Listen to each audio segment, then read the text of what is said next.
What's up, everybody? Welcome to Podcast Now. I'm Alex. In this video, I want to talk about what they should do with Danny in Scream 7. Now, ironically enough, Danny is one character that I remember this as I was going to film this video. I actually never talked about his character specifically, gave him his own video for Scream 6. So I'm not going to make this video that, but I do want to, touch upon his character and then, of course, move into what they could do with him for 7. So number one, love the guy. Great guy. Josh Segura seems like also a really, really cool dude. Very much seems like he's down for anything. And now him himself has said like he would want to be part of Scream 7 if Scream 7 goes. It's almost like a guarantee, or like it would be so dumb of them to not bring Danny into Scream 7. So I think that's a lock if we're taking out kind of that part. I think he's a great character in Scream 6. He's a little bit different. Obviously, being this love interest with Sam and then ending the movie where he's alive. And I'll be honest, I kind of forgot about him a little bit when Sam, tells him to stay back.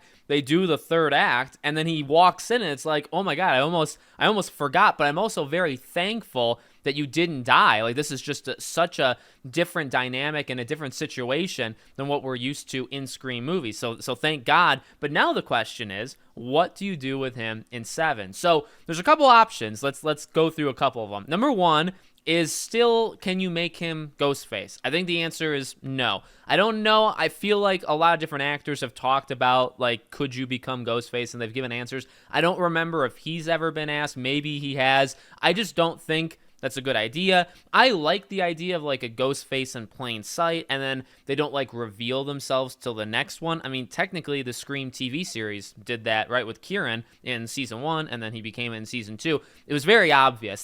And I've always said that, right? That's the thing with me where that's actually why I don't want it. Danny, would he have made a good Ghostface in 6? Probably. Okay, it would have been kind of cool, and of course you'd be repeating the theme of the boyfriend thing, but it doesn't now to me work in the next one. I get it's a cool little thing where, he was there all along, right? That kind of little ploy. But at the same time, it's like, I just feel like it would be so obvious, and I also don't think they planned it that way. That's another big difference. I think with Kieran in the show, it's so obvious he's part of it, right? And you got to give him credit for probably some of the kills in season 1. It's so obvious that then when you go to season 2, and then you also know that it's really only one killer and it's got to be him, it's just so obvious because you're playing with 2 different seasons. You can implicate him in crimes so much easier, right? For this, I guess you don't have that.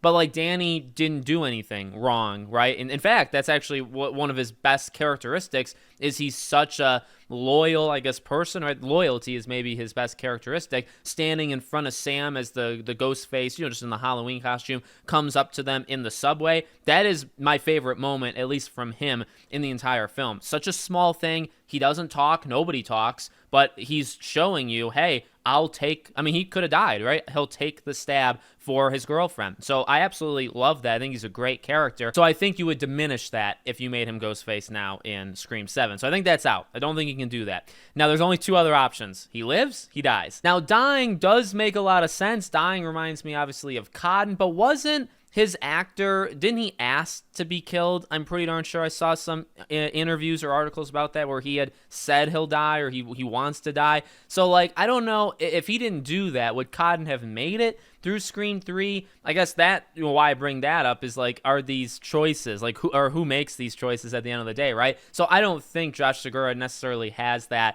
power to demand, at least to demand him living. If he wants to go and demand him dying, I guess he can do that. But what would the writers do if there's no demands? No demands at all. What do you do with Danny?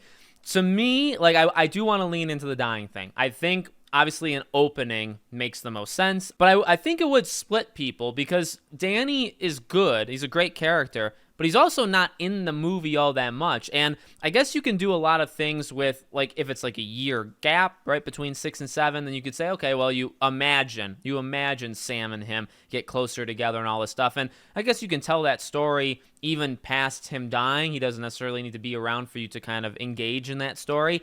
And it would also do something to Sam, right? That's also kind of a thing, right? You have to almost go into Scream 7 looking for, well, normally would Tara be safe or not? But then you have to throw the Sam element in. I think everything kind of revolves around her. So if they want to, like, throw her off edge or on edge or whatever, right? Like, what do you have to do that? kill her boyfriend. That would probably, tick her off a bit. Kill her sister. That would tick her off a bit. Kill her found family and Chad and Mindy. So I'm not saying you're not going to kill all of them, right? But you have to, I think, do things specifically revolving around Sam and what they want to do with Sam. So to me, Danny's fate almost rests in Sam, because if Sam, say, doesn't get a good ending, there's no guarantee Sam gets a good ending. If Sam doesn't get a good ending, I think one of Tara or Danny were to die. I don't think you can have your sister, family by blood, and then also have your boyfriend. I just don't think that's possible in a film like this. But if Sam gets a good ending, well, then you can actually go back to Scream 3 and pretend that Danny is not Cotton, but pretend that Danny is Kincaid and have Sidney and him and have that kind of parallel.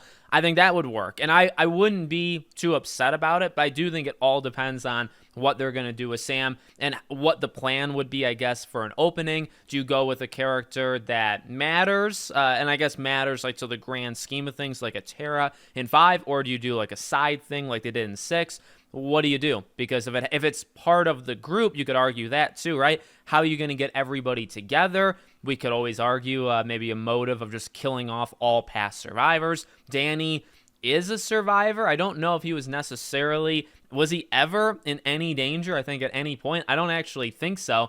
I mean, he was on the other side of the ladder, but I mean, there's no way Ghostface would have been able to go over there. So I think he was safe most of the time, but maybe he still is a survivor. He's part of that group. He'd be a target, so that could be a reason to kill him off. So that's kind of where I'm at. The Ghostface thing, throw it out. I don't want it. It's either he's going to live or he's going to die, which is kind of obvious for sure, but I would lean Death. I think Death is the obvious choice, or is just kind of like there for the taking. But if they wanted to go a little different, obviously having him live would be the way to go. So let me know what you guys think in the comments. Make sure, as always, you're subscribed, bell icon turned on. And I hope to see you all on the next Scream video.